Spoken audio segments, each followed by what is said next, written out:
Hey everyone, welcome back to the Slob Sisters podcast. I'm Steph, a former Slob, stay-at-home mom working on ways to make my life easier through daily habits and routines. And this is my sister Jill. Hey everybody, my name is Jill. I'm Steph's sister. You may have seen me on her YouTube channel. I am a working mom. I live about 1,000 miles or 1,000 kilometers away from Steph, I should say, and we're here to share with you the art of imperfect homemaking. Yes, we are. And so I was thinking this week, do you ever sit and look at women or, homemakers from the past, I guess they could have been men, and wonder how they seem to get it all done and how it seems like we never have enough time anymore? Yes, and it's funny you're bringing this up as kind of the intro because this is exactly what I have been thinking about, we've gone on this week, is just how can't I get all of this done? And it seems like, women who used to have 8 children somehow could still have a homemade loaf of bread every day. So, yeah. So you had brought this topic to me, but I was thinking about it this way, and I think you are probably spot on. So this is an idea I think might make some of us cringe or at least pull back. Do you think it's possible that we're spending way more time on our cell phones, scrolling the internet, than we need to? Definitely more than they did in the 50s, 60s, 70s, 80s, 90s, any time except for just in the current time. Absolutely. And when I brought up this to you last week about cell phone use and how I was struggling with what I think is an addiction to my cell phone, that's exactly how it came up. I feel like I'm so focused on my kids' screen time and limiting their screen time, I kind of forget about my own. And exactly like you said, it is cringy when we broke down the numbers. So that's why last week, exactly a week ago, I said, hey, Steph, let's put our phones to the side. Let's go old school, attach it to the wall, kind of like a landline. So we still have a phone. We can still connect to people, but we don't have it with us everywhere we go. Yes, and I instantly agreed because I am feeling the exact same way.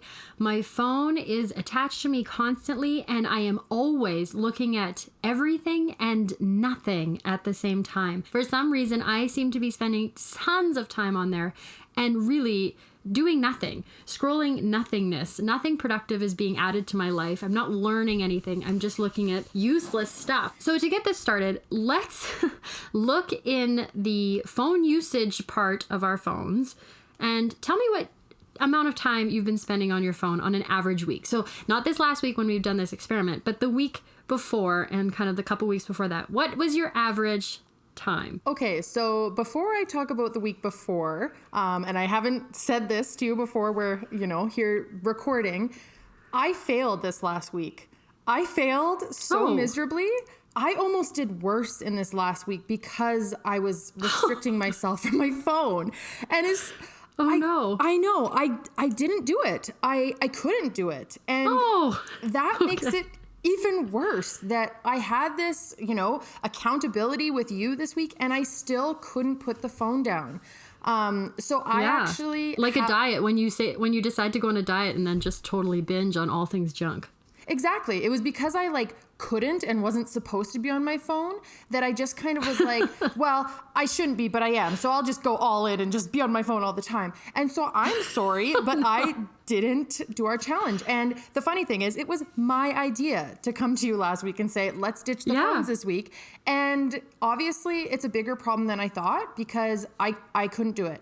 And so I broke down my numbers from this last week and of note, the week I was supposed to be off the phone, and it's awful. Okay, give it to me. Okay, so my average per day. What week are you doing? You're doing so it's not including it goes from last Thursday to yesterday. So February. Okay. Whatever. A week. It's ended yesterday. So the week before, my average was 3 hours and 10 minutes per day. Okay. And just as an asterisk here, so the listeners know, I use my phone 0% of the time for work. My job has nothing to do with my cell phone. Right. So this is literally all just useless time for me. And I mean, obviously connecting with family and friends isn't useless. I shouldn't say that. But I don't talk to my friends and family for 3 hours a day.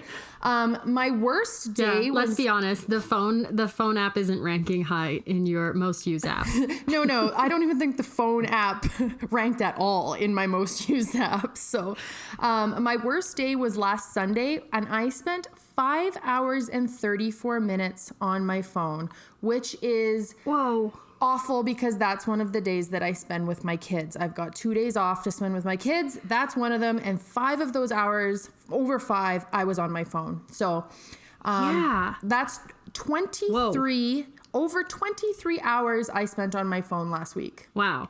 Yeah.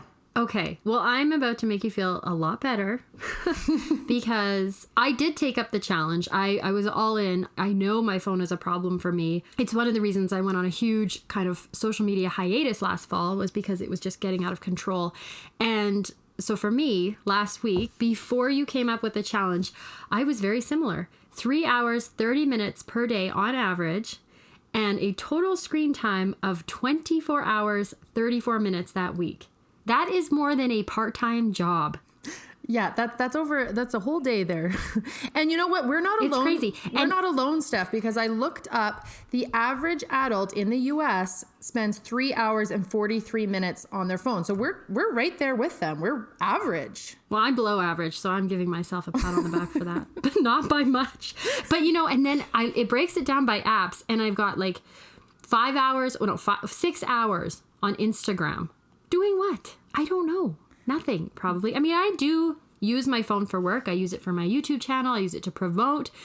But I certainly don't need 6 hours of time to get that done. But I want to tell you, okay, so I took up the challenge when you gave it to me. And what I did was what you said was let's plug them in, treat them like a landline. And so I could only use my phone if I was at the counter where I plugged my phone in. I kind of chose a spot that would have been where the phone was. And actually, this was where their phone was. And I did great. I did a lot better. I was only on my phone 2 hours, so an hour and a half less a day.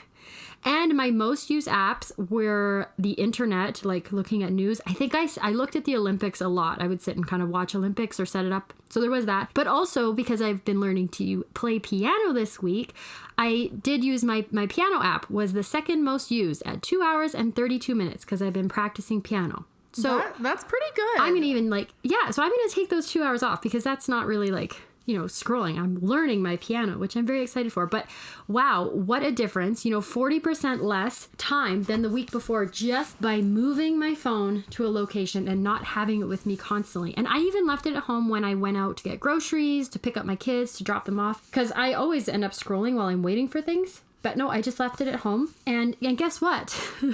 The world didn't end. Yeah, shockingly, right? So how many hours did you have last week in total? 18 hours. Okay. Which, yes, great. Good for you. Still pretty bad. Oh, no, sorry, I was looking at the wrong thing. Oh. No. I was looking at the wrong week. 9 hours, 43 minutes. 9 hours for the week. Okay. Which, honestly, if I were to look at versus my phone... 24. If I were to look at my phone and see 9 hours, I'd still be like, wow, that's a lot of time. But, I mean, what an improvement, right? And like you said, the world didn't end. And we don't need to be connected all the time. And I don't need to be reached at all times. And you probably just had your phone on so that if it rang, you'd be able to answer it. So if someone really needed to get a hold of you, you would answer your phone. Yeah. That was a crazy, easy experiment to do. I mean, I still had access to my phone, obviously. That was great. But I was thinking so where am I racking up these hours? So where are you using your phone or where are you taking it? I know for me, I used to have a really big problem of having my phone in bed and not going to sleep at night because I'm scrolling, or even, as terrible as this sounds, waking up in the night and going on my phone. First thing in the morning, going on my phone. So in bed was a big one for me. Yeah, I have my phone purposely for 2 reasons across the room from me when I sleep, because for one, I will snooze my phone until I'm late for work in the morning every day. But this way it forces me to get out of bed to turn my alarm off. And also because I do the same thing. I'll get into bed and I'll have my phone with me if it's connected there. And, an hour goes by pretty fast when you're perusing the internet. And so I get more sleep by keeping my phone across the room. So the bed isn't a big one, but I do a lot of phone use at the gym. I do a lot at work, between patients and at lunchtime. And it's really sad when we're in the lunchroom. And I consider myself to be one of the more chatty people in the lunchroom, but nobody talks to each other anymore. We all know each other, and yet we all just sit on our phones at lunchtime. Yeah. And then when my kids are watching TV and I'm sitting with them, or if they're doing anything, I'm on my phone. You know, it's all those little bits of time that just add up. You know, I'm never sitting there for an hour on my phone, but a minute here, 15 minutes there, 3 minutes there, and it all adds up. And one statistic, I don't know if you, or one thing that you can find on your phone is how many times you pick up your phone. And on the day that I had my highest phone use was also the day I had the most notifications and the most phone pickups, with over 100 phone pickups that day. So I'm checking my phone over 100 times. And that means that's 100 times that I'm leaving the real world and tapping into whatever's on my phone. So it's crazy. So safe to say you have an addiction. Absolutely. Absolutely. Yeah, it's scary. You know, I know a lot of people have rules in their houses. So at our house, we are not allowed to use phones at the table. And this was my husband's rule that he implemented. And it's really interesting. You know, my kids don't have phones, but just between the two of us, we're not allowed to have phones at the table. And that was implemented a long time ago, and we've stuck to it. But when I go to someone's house now and someone has their phone on the table while everyone's eating dinner, it's almost jarring and unsettling to me. Like, it's there. It's almost like there's another person there. You're waiting. Are they going to talk, you know, ring or send a notification? It's really unsettling. And I'm so glad that's a rule we set. Another one is, you know, double screening, as my husband likes to call it. And we'll address why he's kind of got a good grip on this in a minute. But double screening, so he'll be watching TV at night or we'll be watching TV. And sure enough, if I get even an inkling of a feeling, pick up my phone and there I'm scrolling. And I'm not even watching the movie anymore. And I'm doing both. It's awful. Yeah, I constantly have the TV on in the evenings watching a show, and I have no idea what's going on because I'm just on my phone as well. And that's a funny term, double screening. Is that like an actual term or something you guys made up? No, that's what he calls it, double screening. Or like, even if we have like and someone's watching something on iPad or the kids are playing a game, he calls it triple screening. What are we doing? Triple screening here. So I wanted to bring him up because my husband is definitely an anomaly in today's society. He does not have a smartphone. In fact, he has a flip phone. That's like new. We need to add that it's a new phone. Oh, this is a brand new phone that he's purchased in the last, well, he purchased it at Christmas. Prior to that, he had an iPhone 3, which had basically gone defunct about 5 years ago and wouldn't send photos, wouldn't go on the internet. You could just call and text. So he's recently upgraded, because that one finally did die, to a flip phone, a T9 texting nightmare of a flip phone. But I will give him this. He is never distracted by his phone. He is constantly in the moment. He's getting way more done than I am. And it's just not part of his world to be 100% connected all the time. Yeah, and our dad's kind of like that as well. And it's funny because we give him a hard time because he's not always available when we call him. And we're so used to people always being available that when we call him and he doesn't answer, we're frustrated. When really, like 15 years ago, it was very normal to call somebody and leave a message and hear back from them the next day. Now, not so normal. So we get angry at him that we can't reach him exactly when we want.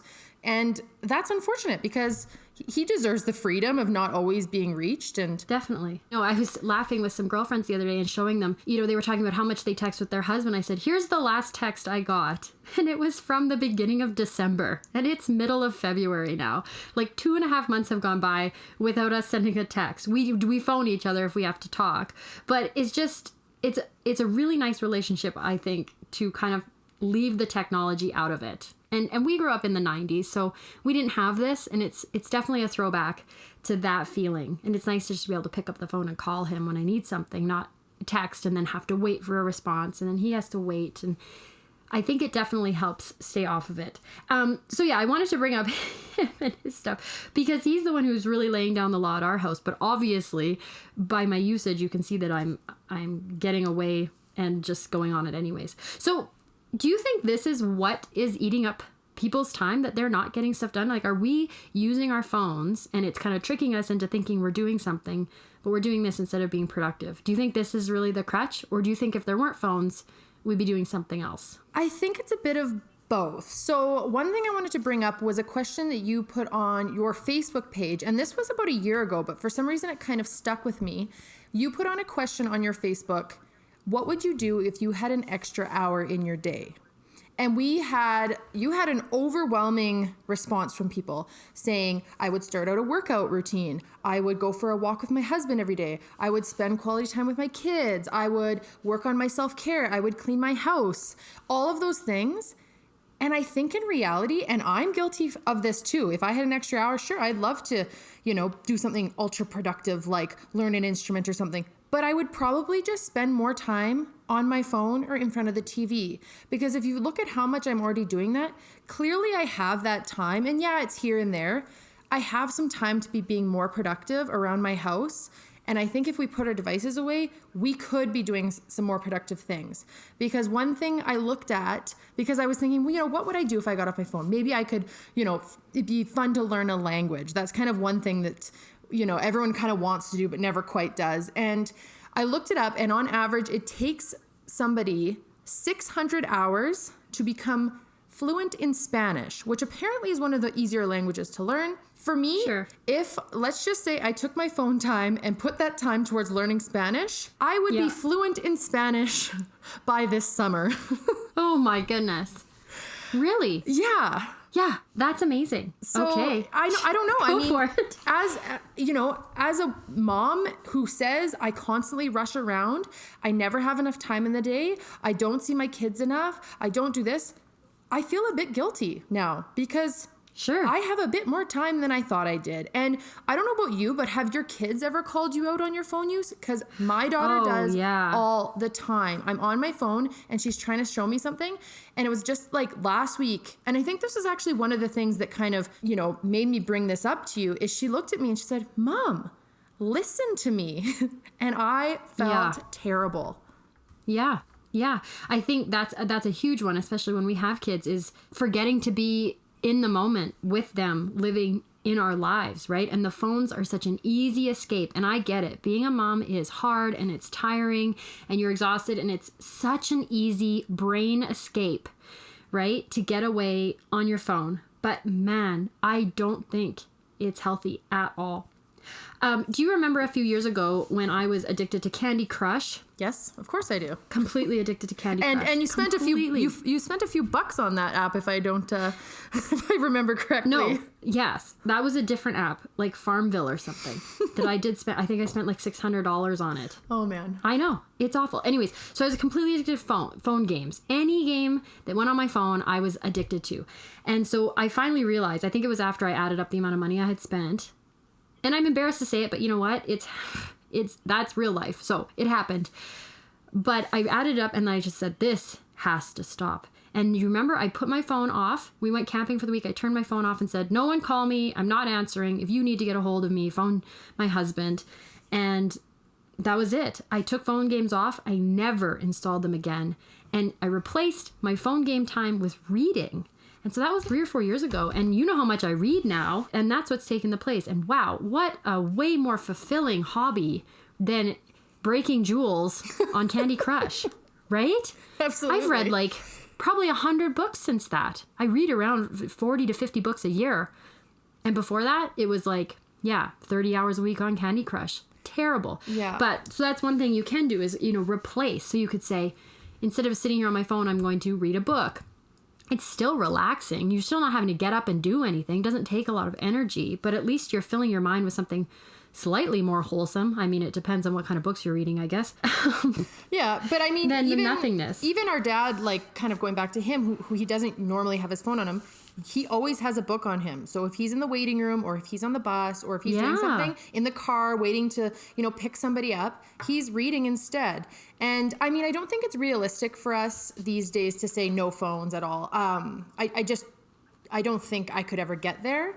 But using these kind of, you know, swaps, like you were saying, and I was kind of, while I was doing my research a little bit on this, I looked up some ideas on how to help with this addiction. I mean, yeah, the book is a good one because you can kind of, you know, it's a better way to spend that time, I think. Mm-hmm, definitely. Okay, so that's a good thing you brought up. Let's just assuming most of the people listening here are in somewhat of the same boat as us. You know, it's a chronic problem for everyone these days. Let's talk about some of the tricks for limiting phone use. And we'll start with the one that you brought up, which is keeping it in one spot and having to use it in one spot. And it's better if you make that an inconvenient place. You know, if it's on the couch, that's maybe not going to work so well. So I kept mine on my counter in the kitchen. And so I had to stand there at the counter if I wanted to use it. Yeah, I think that's a good one. And I think it obviously depends on what people do for work. Some people have to kind of be able to be reached at sometimes, but I think for the most part, we could be leaving our phones behind more than we do. So that's a good one. Another one that I saw, which really I think is an easy and good idea, is turning off your phone's notifications. Because that will drop your pickups per day, which in turn will drop your time spent on your phone. So I'm not talking about turning off your ringer, because obviously if someone needs to get a hold of you, they can call you. But your message notifications, your Facebook notifications, your Instagram notifications, our phones, you know, they're designed to make us become addicted to them. And so the people behind phones know us well. And so they're sending these notifications so we can get back on the phone, get more advertisement in our heads, and buy more things. Yeah. I notice, I don't know about you, but I'll pick up my phone to look at a message. And once it's in my hand, that's it. The rabbit hole is open and I'm on Instagram and I'm on Facebook and I'm doing this and I'm doing that. Yes. Yeah, you're right. Once you've picked it up, game over. But not picking it up is could be the starting point for, you know, a lot less time. One that I read was actually just physically changing your phone's appearance. So deleting apps that you're using all the time, organizing the home screen to make it harder to get onto some of those social media apps or apps where you're wasting time, as well as making your phone black and white. I saw that too, and I don't even know how to do that. Yeah. But I saw that exact thing, and I thought, because apparently it's less appealing for us. Yeah, it's less appealing, it's less addicting, it's not as fun, it's not as exciting to your brain. So just going in and, you know, deleting those apps, making it hard to get into those ones that you're using all the time, or deleting them altogether. I can still go on Facebook on my computer. It's just not as fun as scrolling everywhere I am. Absolutely. One thing I also looked at is setting times for your devices. And setting times for no devices. So I like what you said about no devices at the dinner table. So no screens at the dinner table. That's set for your family, and no one can bring their phones there. And I think it's important to kind of have those times, especially, you know, I mean, you don't have this problem with your husband, but I sure do. In the evenings, we are both in separate worlds, and we are not connected at all to each other, because we are both sitting on the couch 3 feet from each other doing our own things on our phone. So I think for your relationship with your children, with your, you know, with your spouse, with, you know, your coworkers, setting some boundaries for when you use them and when you don't. Have you ever considered doing a complete phone-free day? Like some people will do Sundays, phone-free day. Oh, Steph, I couldn't even put it in one spot. Let's take some baby steps here. I mean, well, I would like to consider. I would like to think I could. I mean, we go camping and oftentimes we're out of service, and I'm okay with that. Yeah, I want to think of a million excuses for why I couldn't do that, but they're really, I should be able to. Yeah.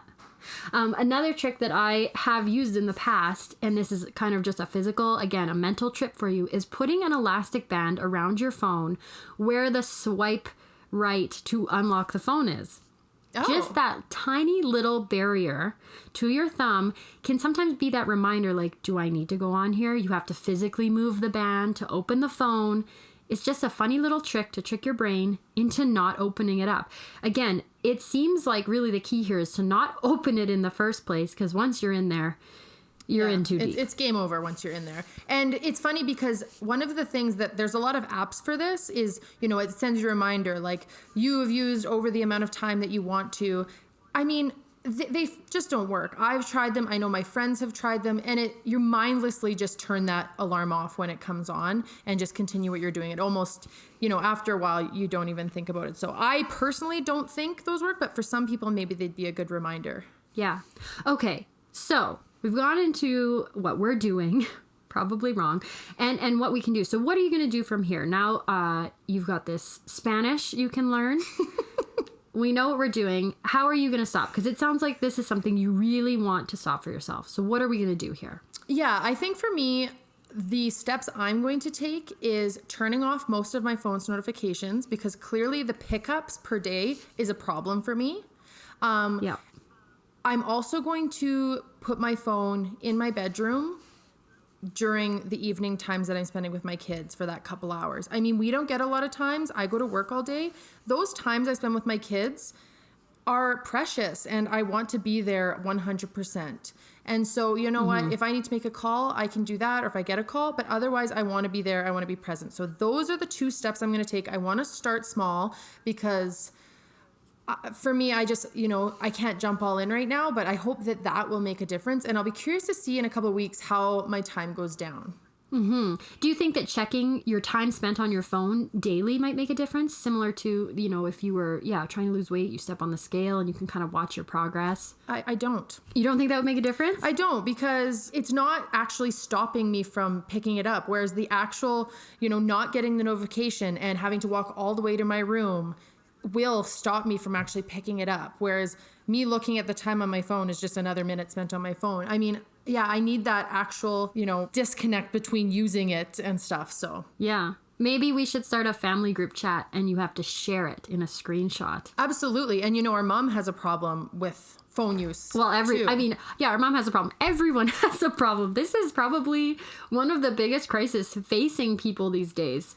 Yeah. And I know it's a huge contributor to mental health problems and all kinds of things. I mean, we don't even have to get into the topic of children and phones and social media and screens. And and how social media affects us. But did you know, this is just like a funny thing that I found, in some countries, they're starting to put in traffic signals, stop for pedestrians on the sidewalk instead of in front of them, because everyone's heads are down looking at their phones. So they have flashing lights on the ground versus up in the air, because no one's looking up when they walk anymore, and they're just getting hit by cars. Yeah. Oh my. So. I didn't realize that, but that makes sense. Okay, so your goal is to make a few different changes. I'm going to make my goal to keep my phone on the counter. That's actually been incredible change for us. And then I too am going to delete notifications. I installed TikTok about 2 months ago and never deactivated the notifications, and it's constantly beeping at me. I'm like, what do you want, TikTok? TikTok is a rabbit hole waiting to happen. So good for you. Yeah. Yeah, I know. I joined TikTok and I thought, oh, this is fun. And you know what? I quickly realized this is not fun. This is a complete waste of my time.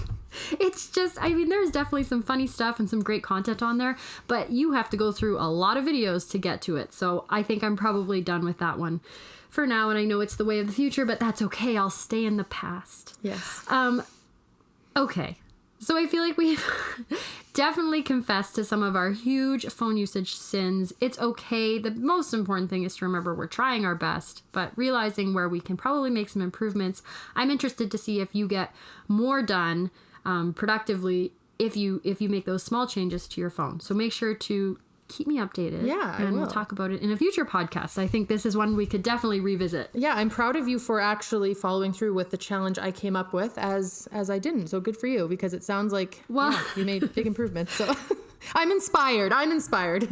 I'm definitely outward accountability motivated, right? This is why I started my YouTube channel, because if I knew I was going to have to tell someone about it, I'd keep going, right? So you told me to do this, and I was like, we're going to talk about it on the podcast. I can't not do it now. I'm going to have to confess. So, really, I do it out of fear of having to share that. Yeah. So, all right. Great topic. I love that you brought that up. I think it's so important for people to just assess and think about it and try and make a few changes to add a little bit more time or add that hour into your life. Absolutely. And see where we can, make some improvements in our day. Definitely. Okay, so to end the podcast, we decided we're going to share one of our funny stories, and this week it is my turn. Are you ready? I'm ready. Okay. So this is a funny story that involved both of us. And a few years ago, which actually was about 10 years ago now, we went on a trip to Central America, Costa Rica and Panama. Did we go anywhere else? Anyways, we were in Panama, and I'm not sure if you remember this, but we went out for the day on this boat, and we went to this really cool secluded beach that you could only get to by boat. And it was still pretty busy. A lot of people were there. And we were on a big group tour, and most of the people on the tour were Australian or from a country where they have the ocean, I guess you could say. Do you know where I'm going with this? No, I don't, but I'm excited. Okay. So we were with all these people from Australia, and we went to this beautiful beach. It was just gorgeous. Turquoise water, these nice rolling waves, gorgeous beach. So we all laid out in the sand. I think we had some lunch, and then we said, okay, let's go for a swim. Well, we get in the water, And they're all laughing and splashing. And immediately, you and I get tossed around like drowning kittens. We're choking on water. I think I lost my bathing suit bottom at one point. I've got sand all in my hair. And we're just like a hot mess. Yeah, and we had no idea what we were doing in the ocean. Okay, you know what I'm talking about. Yes. And you grab my hand, and I swear I thought I was drowning. And we're just like, bubbles and coughing and choking. We kind of crawl out of the beach. And these Australians kind of look at us, and we're just covered in sand, totally soaking wet. And they look at us and they're, what are you doing? There was like, they had strategies on how to like deal with the waves, but we were just getting like completely beaten down. Yeah. Pummeled. And they're just like, what are you doing? They're just frolicking and having a good time. Meanwhile, we're like half drowning. And Jill looks at them and just shouts, we are not ocean people. Clearly. We come from the Rocky Mountains. Like, I can't even do anything more than a wave pool wave. And it was just horrifying. And I think the worst part is we assumed the waves were dangerous for everyone. We were so scared. We were like gripping onto each other for dear life and then looking over at these Australians and they're just like, la-di-da, what a good day. Gosh. I didn't realize I wasn't a very strong swimmer until that moment. They probably all thought we couldn't swim, but really, like, it's like, no, we can swim. It was bad. Only in a 6-lane pool here. Yeah, it was pretty embarrassing. It was funny. pretty funny. I forgot about that. My favorite was just you screaming, we're not ocean people. Yeah, well, it's true. Now we both live in the prairies, so there we go. Yeah, no, and I still only go into my waist in the ocean. That's about it. Yeah. Okay, great podcast, great topic suggestion. Thank you so much, Jill. Thanks everyone for joining us today. Thanks for listening. And if you want to hear more, make sure you subscribe to our podcast, follow and like it. Let us know in the comments if you're going to make a change to your phone habits. We will talk to you very soon. Okay, bye-bye. See you later. Bye.